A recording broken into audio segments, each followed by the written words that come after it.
כל יום שם הוא כמו גיהנום, אחד לא נורמלי, אפס שינה בלילה, הגעגועים הם מטורפים. Breaking news mga kapatid, ang Hamas ay nabuko sa mga ginawa nila sa kanilang mga hostage, especially sa mga kababaihan.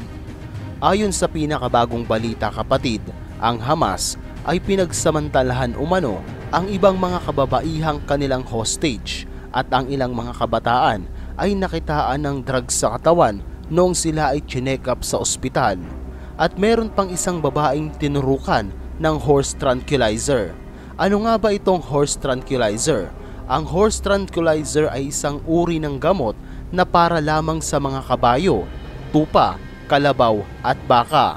Para itong isang malakas na anesthesia na para lamang sa mga hayop. Pero yun nga, in-inject ito sa isang babae at sinasabing Hamas ang may kagagawan nito.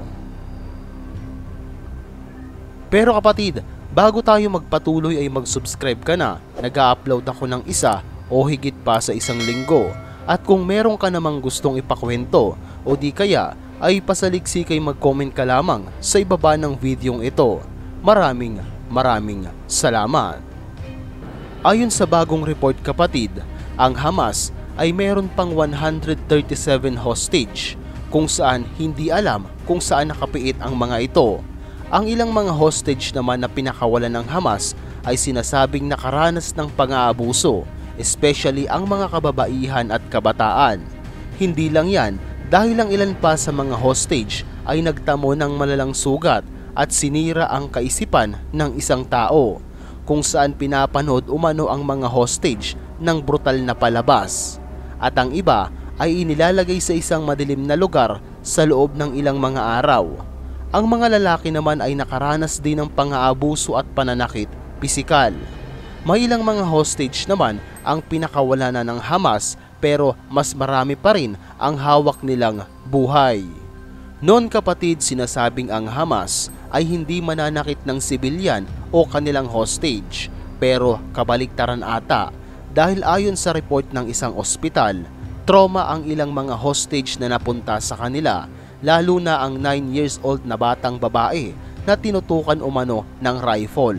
Hindi ito makapagsalita, hindi makapagkwento kung ano ang ginawa sa kanila ng Hamas habang sila ay mga hostage nito. Sa kabutihang palad naman, pinakawalan na ang bata at nasa piling na ng kanyang ama. Ang kaso nga lang na trauma ito ng husto.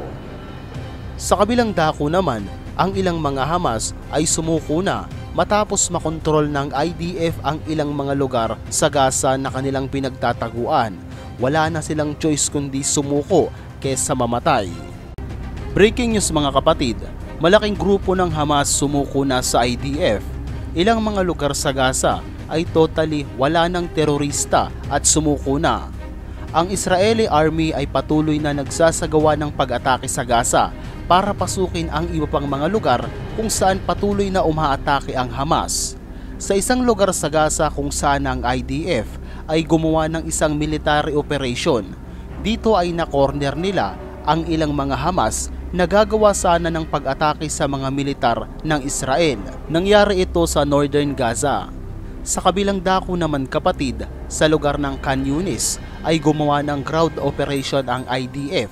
Kasunod nito ay nagtaas din ng bilang ng mga militar ang IDF sa mga lugar ng Bet Laya at Rata at Bet Haunon. Ginawa nila ito para suportahan ng Jabalia. Sa Jabalia kasi kapatid ay dito matatagpuan ang iba pang lungga ng mga Hamas at sinasabing noong pumunta ang IDF dito at gumawa ng mga pag-atake, libo sa mga Hamas ang naitumba. Pero kapatid, bago tayo magpatuloy ay mag-subscribe ka na. Nag-upload ako ng isa o higit pa sa isang linggo. At kung meron ka namang gustong ipakwento o di kaya ay pasaliksi kay mag-comment ka lamang sa ibaba ng video na ito. Maraming salamat. Kapatid, alam mo ba na sa ngayon, bukod sa sumuko na ang ibang mga miyembro ng Hamas, ang pinakamalaking missile production ng Hamas ay sinira ng militar ng Israel, kung saan isa ito sa pinakamalaking kawalan sa kanila. ang pagkawala ng paggawaan ng kanilang armas ay makakaapekto sa kanilang pag-atake at pagpapasabog sa Gaza. Ito ay ang pinakamalaking weapon at missile production facility para sa mga Hamas na matatagpuan sa Gaza Strip. At sa ngayon, pinasabog na ito at wala nang paraan pa para makagawa ng mga missile ang Hamas. At dahil dyan, ang ilan sa mga miyembro nito ay sumuko na.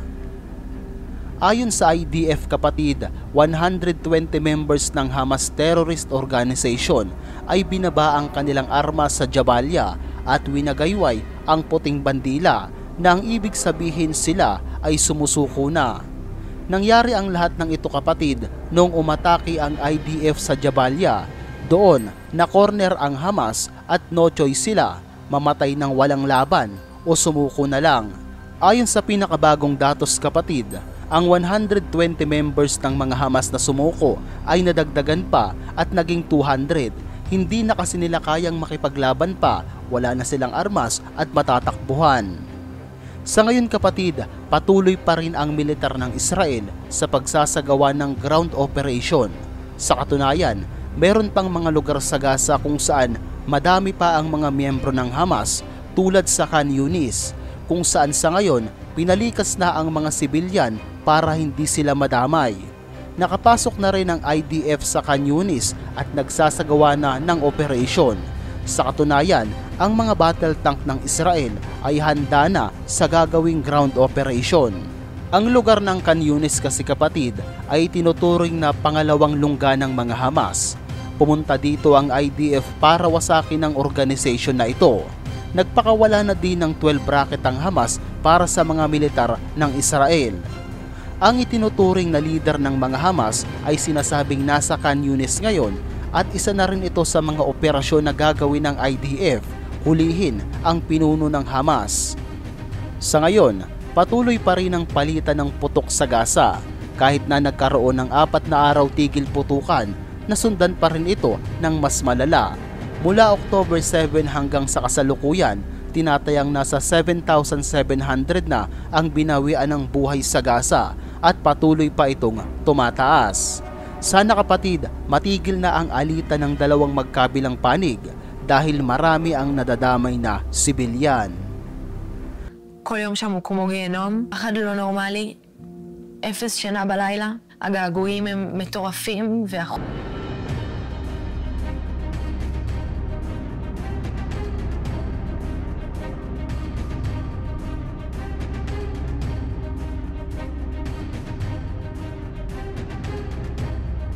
So hanggang dito muna tayo kapatid, i-update kong muli kayo sa mga susunod na araw.